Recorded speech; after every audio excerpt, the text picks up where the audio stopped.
Hello, আসসালামু আলাইকুম। সবাই কেমন আছেন? আশা করি খুব ভালো আছেন। আজকের ভিডিওটি শুরু করলাম অনেকদিন পর সকাল থেকে। তো ঘুম থেকে উঠেই আমি আগে এসিটা অফ করে নিলাম। আজকে ২ দিন যাবৎ বৃষ্টি হচ্ছিল, কিন্তু তবুও কেন জানি আ মানে রাতে দরজা জানালা বন্ধ করে ঘুমাই। কিন্তু তবুও মনে হচ্ছে যে একটু গরম লাগে, তাই রাত্রে একটু এসি ছাড়াই লাগে। আ যাই হোক, এখন ঘুম থেকে উঠে তো বিছানার চাদরটাকে চেঞ্জ করব। আসলে আমি আজকে প্রায় সপ্তাহ ১০ দিন ধরে অনেক বিজি। মানে কি বলবো? যেহেতু বাড়ির কাজ ধরছি, আপনাদেরকে অবশ্যই শেয়ার করব কাহিনীগুলা। বাড়ির কাজ ধরছি সেহেতু যেহেতু আমার হাসব্যান্ড বাইরে থাকে। আর প্রবাসীর ওয়াইফরা কিন্তু আমরা এমনিতেই মানে সংসার সামলানো, তারপর হচ্ছে বাচ্চা-কাচ্চার স্কুল, নিজেদের সাংসারিক যে কাজকর্মগুলা ঘরে বাহিরে সবগুলো একাই সামলাইতে হয়। সেই জায়গায় এখন যদি আবার নতুন একটা মনে করেন যে বাড়ি তৈরির কাজ ঘাড়ে এসে পড়ে, তখন যারা এই কাজটা করছেন বা যারা এটা মানে রিয়ালাইজ করতে পারেন তারাই একমাত্র বুঝবেন বা জানতে পারবেন যে কতটুকু পরিমাণে পেরেশানি বা কত পরিমাণে স্ট্রেস মানে মাথার উপর দিয়ে ঘুরে। তো আজকে আম্মা আসবে বাইরে থেকে। অ এজন্য কাজকর্মের দিকে প্রেশার একটু কমবে। এদিকে ১ম এ বিছানাটা গুছাই নিলাম। আর হচ্ছে এখন রান্নাবান্না বসাই দিব। সকাল রান্নাবান্না করে, যেহেতু বাড়ির কাজ চলতেছে, আমাকে প্রতিদিন ৮ টার মধ্যে বাসা থেকে বের হইতে হয়। এখন অলমোস্ট ৬ টা বাজে।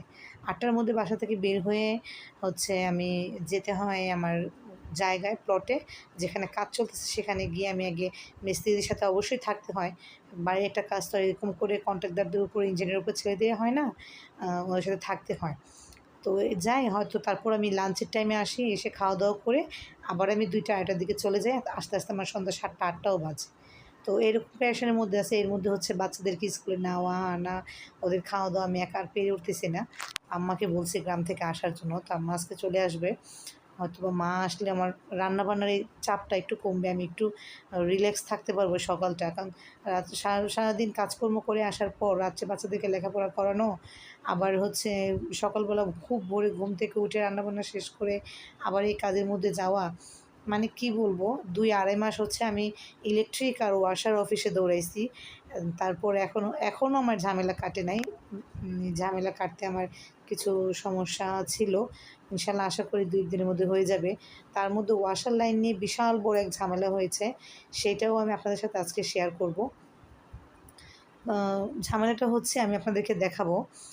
যেহেতু আমি বাড়ির কাজ করতেছি, সে কাজের মধ্যে আমার হচ্ছে প্লটটা যেহেতু আমার পশ্চিমে এবং দক্ষিণে রাস্তা। তো পশ্চিম দিকে হচ্ছে আমার পানির লাইনটা ছিল। আমি পানির লাইন সহ এবং ইলেকট্রিক মানে মিটার সহকারে আমি প্লটটা নিয়েছিলাম। তো এখন আমি প্লটটাকে চাচ্ছিলাম যে এই পানির লাইনটা আমি পশ্চিম দিক থেকে নিয়ে এসে দক্ষিণ দিকের আমার রাস্তা আছে, সেই রাস্তা দিয়ে আমি প্লটের মাঝখান দিয়ে নিবো। যেহেতু আমার আর আমার দেবরের এই প্লটটা, যাতে দুজনেই পানির লাইনটা আমরা ইউজ করতে পারি এইজন্য।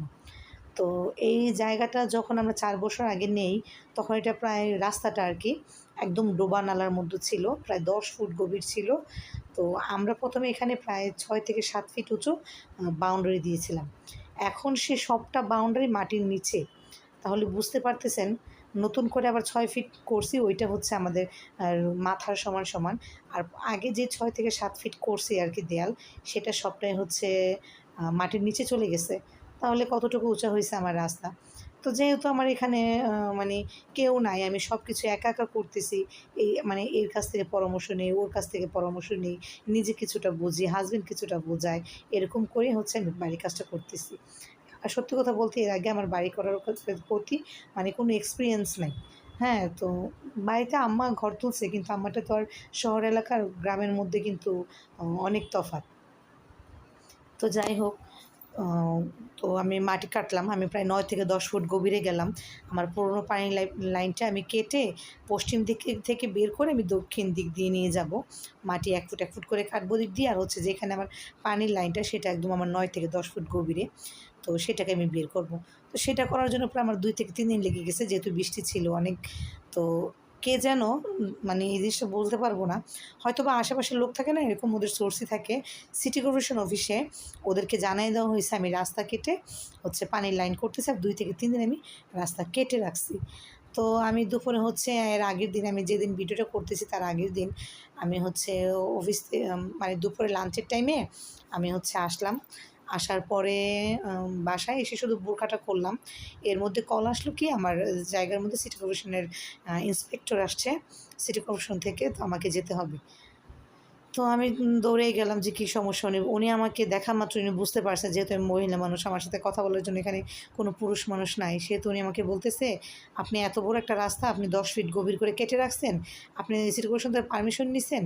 তাই আমি বললাম যে না ভাই, সিটি কর্পোরেশন পারমিশন নিই নাই।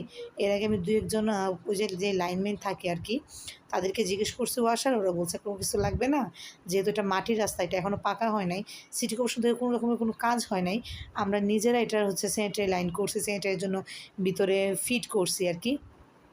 মানে মূল কথা হলো সিটি কর্পোরেশনের আন্ডারে পড়ছে কিন্তু ওরা এখনও কোনো কাজই করে নাই।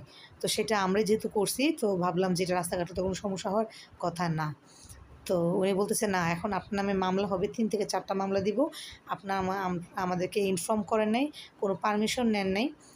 তো এটার জন্য আমাকে সে 3 থেকে 4টা মামলা দিবে এবং পানির লাইনটা সে কেটে দিবে।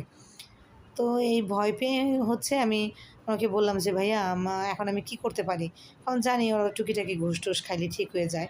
সে আমাকে বলতেছে, আমি বললাম যে, "ভাইয়া অন্য কোনো পুলিশ-টুলিশ ডাইকেন না, ওয়াসার লোক ডাইকেন না, আমার পানির লাইনটাও কাইটেন না। হচ্ছে আপনার হচ্ছে কী লাগবে সেটা বলেন, আমি আপনাকে সেটা মিটমাট করে দিব।" তো এই হচ্ছে আমার জায়গাটা। এখানে হচ্ছে 10 ইঞ্চির আ গাঁথনি করছে। এখন এখানে সিসি ঢালাই দিয়ে বাউন্ডারি করা শুরু করবে আর কি। তো এইটার কথা আমি বলতেছি, সামনে দেখবেন যে একটা বিশাল বড় একটা গর্ত, সেই গর্তের মধ্যে হচ্ছে পানির লাইনটা হচ্ছে ওরা বের করতেছে। আমি এটার কথাই বলতেছিলাম। তো উনি আমার কাছে কী করলো, জোর-জবরদস্তি করে 25,000 টাকা চাইলো। আমার থেকে জোর করে মানে আমাকে এক প্রকার থ্রেট দিয়েই আর কি 17,000 টাকা নিয়ে চলে গেল। পরে আমি তো সেটা বুঝি নাই। পরে আমি বিকালবেলা হচ্ছে আমার হাসব্যান্ডের ফ্রেন্ড থাকে আমাদের বাসার পাশেই। উনি আমার সাথে একটু পরামর্শ দেয় আরকি, কী করতে হবে, কী করতে হবে না। তো উনি আমাকে বলল, "এখন কি ওই যুগ আছে যে আপনাকে থ্রেট দিয়ে টাকা নিয়ে যাবে, ওর থেকে ঘুষ নিছে? আপনাকে কোনো রোড কাটিংয়ের কাগজপত্র দিছে?" আমি বলছি, "না ভাইয়া, টাকা তো নিয়ে গেছে, কোনো কাগজপত্র দেয়নি।" তো উনি আবার ওনাকে ডাকলো ফোন দিয়ে যে, "আপনি যে রোডটা কেটে নিয়ে গেছেন, টাকা নিয়ে গেছেন, রোড কাটিংয়ের কোনো টাকা পয়সা দিছেন?" ওরা বলল কি, "না, টাকা কোনো কাগজপত্র দিছেন?" বলতেছে যে, "না, কাগজপত্র দেই নাই। আমি তো কোনো টাকাই নেইনি।" উনি ডিরেক্টলি অস্বীকার করতেছে। তখন মানে আমরা দুজনে প্রায় হতভম্ব হয়ে গেলাম। পরে আমরা কী করলাম, আমরা হচ্ছে সিটি কর্পোরেশন অফিসে লিখিত অভিযোগ করলাম এবং যে আমার হাসব্যান্ডের যে ফ্রেন্ড ছিল, ওনার একজন পরিচিত বড় পরিচালক ছিল আর কি, ওখানে বড় অফিসার ছিল। ওনার মাধ্যমে ধরে আমরা ইনফর্ম করলাম। ইনফর্ম করার মানে এটা আমি খুব অবাক হয়ে গেছি। আমি অসংখ্য ধন্যবাদ জানাই ডক্টর ইউনূস স্যারকে। মানে উনি আমাদেরকে এতটুকু মানে কি বলবো, স্বাধীন দেশের যে স্বাধীনতা উপলব্ধি করার সময় আসলে এইটাই। আমি এখন আসলে এটাকে বুঝতে পারছি আর কি। পরে আমরা ইনফর্ম করার আধা ঘন্টার মধ্যে সিটি কর্পোরেশন থেকে, অফিস থেকে মানে বড় অফিসার যারা, ইনভেস্টিগেটর অফিসার যারা, তারা চলে আসছে। তো তারা আসার পরে তারা হচ্ছে আমাদেরকে অফিসে ডাকলো। ডাকার পরে আমরা গেলাম। যাওয়ার পরে হচ্ছে মানে আমাদেরকে ওইখানে মীমাংসা করে টাকাটা দিয়ে দিল আর ওকে পানিশমেন্ট দিল। সাসপেন্ড করে দিল কয়েক মাসের জন্য। চাচ্ছিল যে ওর হচ্ছে চাকরিটা নিয়ে নেওয়ার জন্য। তো আমি রিকোয়েস্ট করলাম যে, "চাকরি নেওয়ার দরকার নেই। আপনি আমার টাকাটা ফেরত দিয়ে দেন আর ওকে সাসপেন্ড করেন বা কিছু পানিশমেন্ট দেন।" তো এই আর কি। এখনকার হচ্ছে আমি এই পরিমাণে প্যারেশানির মধ্যে ছিলাম। এজন্য প্রায় অনেক দিন আমি ভিডিও করতে পারি নাই। তো এই ভিডিওটা আমার প্রায় 5-6 দিন আগের করা ছিল। পেন্ডিং ছিল, তো এটা ভাবলাম যে এখন দিয়ে দেই। আর এই যে এখন বাসাটা দেখাচ্ছে, এটা হচ্ছে আমার ছোট জায়ের জন্য বাসা নিয়েছি। আমি যেহেতু বাড়ির কাজ করতেছি, আমার দেবরও হচ্ছে বাড়ির কাজ ধরবে ইদানিং। তো গ্রাম থেকে এসে তো আর ধরা সম্ভব না। তো আমার প্লটের পাশে আমি এই ছোট বাসাটা ওর জন্য নিয়ে দিছি, যেহেতু 2 জন মানুষ থাকবে আর কি। নিয়ে দিলাম। তো বাসাটা পরিষ্কার-টরিষ্কার করে দিলাম। ও হচ্ছে কালকে চলে আসবে। অন্য একদিন দেখাবো ওর বাসাটাকে ঘুরাইয়া। তো এই প্যারেশানের মধ্যে দিয়ে যাচ্ছি বা এই ধরনের স্ট্রেস চলতেছে। তো দোয়া করবেন সবাই আমার জন্য, আমি যাতে আমার স্ট্রেসগুলা কাটায় যাতে বাড়ির কাজ সম্পূর্ণভাবে ক্লিয়ার করতে পারি। আর এতক্ষণ ধৈর্য ধরে আমার ভিডিও দেখার জন্য অসংখ্য রকমের ধন্যবাদ। যারা সাবস্ক্রাইব করে রেখেছেন তাদেরকে অসংখ্য পরিমাণ ধন্যবাদ। যদি আমার ভিডিওটা ভালো লেগে থাকে অবশ্যই একটা কমেন্ট করে জানাবেন। অবশ্যই একটা লাইক দিবেন। আর কারো সাথে যদি এরকম ধরনের সিচুয়েশন হয়ে থাকে আমাকে জানাবেন, আপনারা সেই মুহূর্তে কেমন ফিল করছিলেন। আর আমার ঘটনাটা শুনে আপনাদের কেমন লাগলো সেটাও জানাবেন। আসসালামু আলাইকুম।